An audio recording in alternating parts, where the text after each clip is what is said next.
بسم الله الحمد لله والصلاة والسلام على رسول الله وعلى آله وصحبه ومن والاه. رب اشرح لي صدري ويسر لي أمري واحلل عقدة من لساني يفقهوا قولي.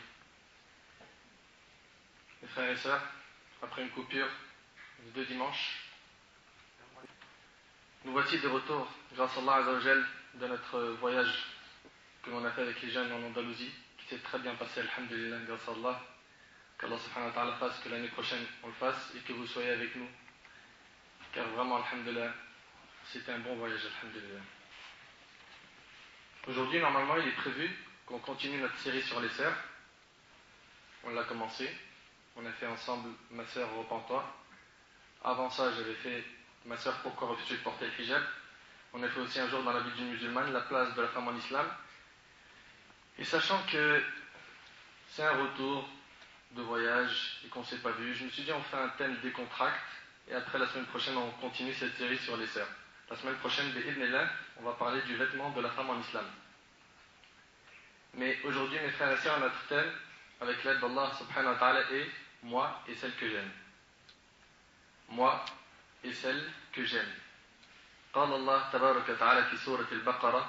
Allah subhanahu wa ta'ala dit dans Surat al-Baqarah, Surat 2, verset 165, وَمِنَ النَّاسِ مَنْ يَتَّخِذُ مِنْ دُونِ اللَّهِ أَنْدَادًا يُحِبُّونَهُمْ كَحُبِّ اللَّهِ وَالَّذِينَ آمَنُوا أَشَدُّ حُبًّا لِلَّهِ. Allah ta'ala dit, parmi les hommes, il en est qui prennent en dehors d'Allah des égaux à lui. Il y a des gens qui associent à Allah subhanahu wa ta'ala, qui prennent en dehors d'Allah des égaux à lui en les aimant comme on aime Allah. On arrive aujourd'hui à une époque où il y a des gens qui aiment des gens, des personnes ou des choses comme ils aiment Allah. Or, les croyants sont les plus ardents en l'amour d'Allah. Les croyants, normalement, ils aiment Allah plus que tout. Ceci est un message à tous les hommes qui se plaignent de l'éloignement de leur chéri. À toutes les femmes qui se plaignent de l'éloignement de leurs petits copains, ou de leurs copains, ou du frère qu'elles fréquentent sur le net ou autre. À tous ceux qui ont bu le verre de l'amour ensemble, qui ont passé des journées ensemble, qui ont veillé des nuits, qui se sont fortement aimés, je m'adresse à vous en vous demandant, pourquoi n'êtes-vous pas heureux? Pourquoi n'êtes-vous pas heureux? Chers frères et chères sœurs, à vous ces histoires, concentrez-vous bien et écoutez-les avec votre cœur. Une sœur s'adresse à nous en disant, je m'appelle Samira, et je vous raconte mon histoire alors que je suis dans une petite chambre. À côté de moi se trouve mon fils qui allait encore. Je vous écris ces paroles alors que les regrets du monde entier se trouvent au sein de mon cœur. J'étais comme toutes les jeunes filles. Mon seul rêve était de porter une robe blanche et de vivre heureuse avec celui que j'aime dans un appartement seul. Alhamdulillah, c'est ce qui s'est passé.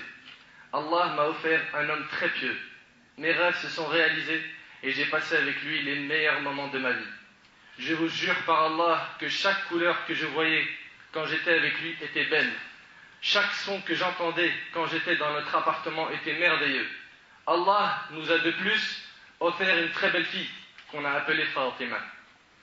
À son arrivée, elle a rendu la maison encore plus heureuse qu'elle ne l'était. Mon mari, nommé Rohanen, il s'appelait Rohanen, travaillait dans une société qui lui donnait un très bon salaire, ce qui faisait qu'on vivait dans l'aisance, alhamdulillah. Quand il rentrait du travail, la maison était bien propre. Je l'accueillais avec des belles paroles. Il me demandait d'une voix si douce, « As-tu prié, Samira ?» Je lui répondais, « Oui. » Je lui enlevais son manteau et ses chaussures, et lui préparais les chaussons pour qu'il aille se laver le visage dans la salle de bain, et pendant ce temps, je me précipitais à mettre le repas à table. Des belles journées passées, et je m'en souviens jusqu'à maintenant. J'avais une voisine, Laïla, qui était professeure d'école. Elle avait un ordinateur et ne cessait de surfer sur le net. Je lui rendais souvent visite et la voyais souvent chatter. Elle me disait qu'elle avait beaucoup de copains et copines sur le net et m'a encouragé à demander à mon mari de m'acheter un ordinateur et de m'installer le net.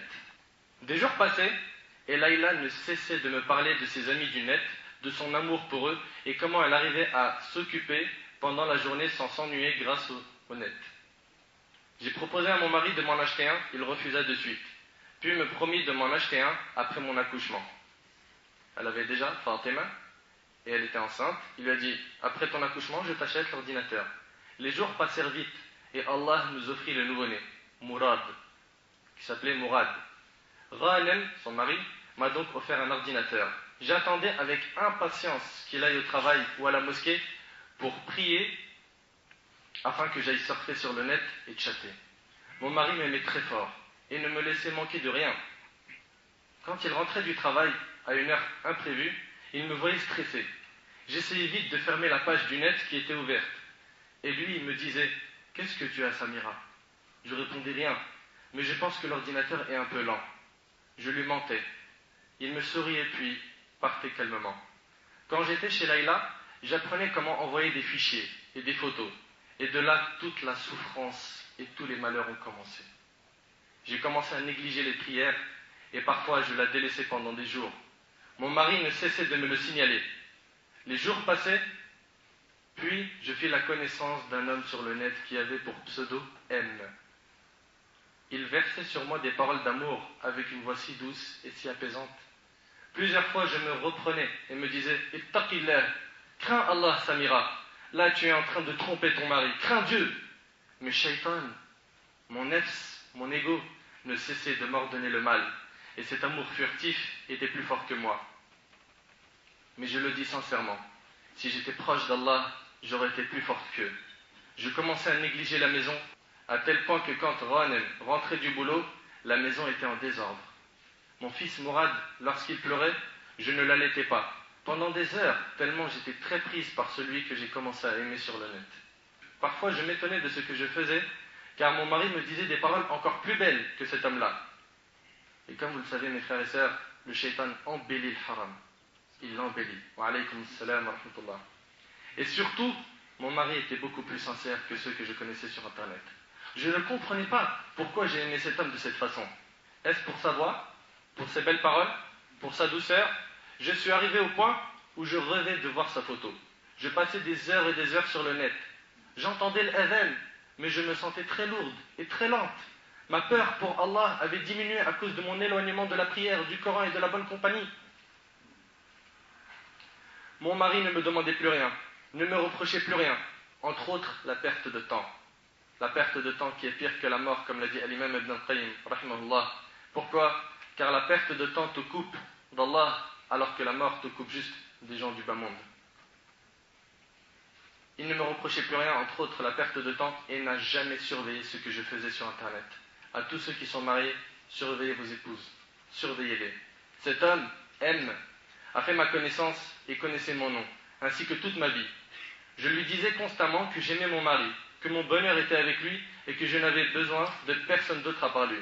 Mais lui ne cessait de me dire « Oui, mais l'amour a un autre goût. L'amour a un autre goût. » Il m'envoya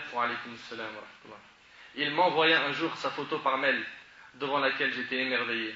Shaitan avait rendu son regard éblouissant. Ses doigts posés sur ses joues le rendaient triste ou amoureux. Je commençais à m'attacher à lui très fortement et à m'éloigner énormément d'Allah. Quand mon mari travaillait de nuit, je restais toute la nuit devant mon ordinateur à parler avec lui. Et je lui disais que maintenant, je l'aimais plus que moi-même et que je souhaitais le rencontrer même si j'appréhendais cette rencontre, tout en étant encore hésitante. Il me remerciait pour ses paroles et me disait « Tu es la meilleure femme du monde ». Il me mentait. Et je savais qu'il mentait, mais ses paroles avaient beaucoup d'effet sur moi. Pourquoi? Parce que le shaitan, il facilite justement que le cœur se perce rapidement quand la personne elle est faible et quand elle s'éloigne d'Allah. J'ai même oublié le hadith du prophète alayhi salatu wassalam qui disait, d'après Amr ibn Abi Rabi'a radiyallahu anhu, que l'homme ne s'isole pas avec une femme qui lui est illicite sans un homme, un mahram, sans que Shaitan sera leur troisième, rapporté par Ahmed. Elle s'est isolée avec cet homme sur Internet, comme beaucoup de nos sœurs aujourd'hui s'isolent avec des hommes sur le net, sur MSN, sur Facebook. Et ils parlent ensemble, et ils s'isolent. Et au début, c'est des bonnes intentions. Et ils parlent même de religion. Et ils parlent même de mariage. Ça part avec des bonnes intentions. Mais le problème, mon frère et ma sœur, toi qui m'entends, sache que le shaitan ne va pas vous rater.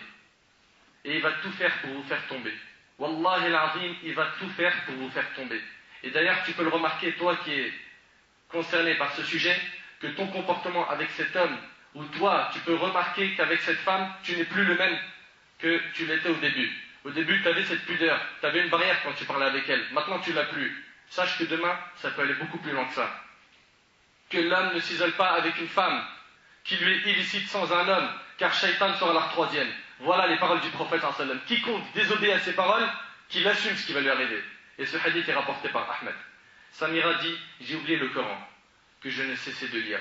Les hadiths que j'écoutais souvent à la radio, quand j'ai commencé ma vie avec Ronan, je me sentais grave affaibli. Je sentais que j'étais pris en otage par cet homme. Je suis maintenant en train de pleurer pendant que je vous écris ces lignes, et je vais vous annoncer la fin de cet amour mensonge.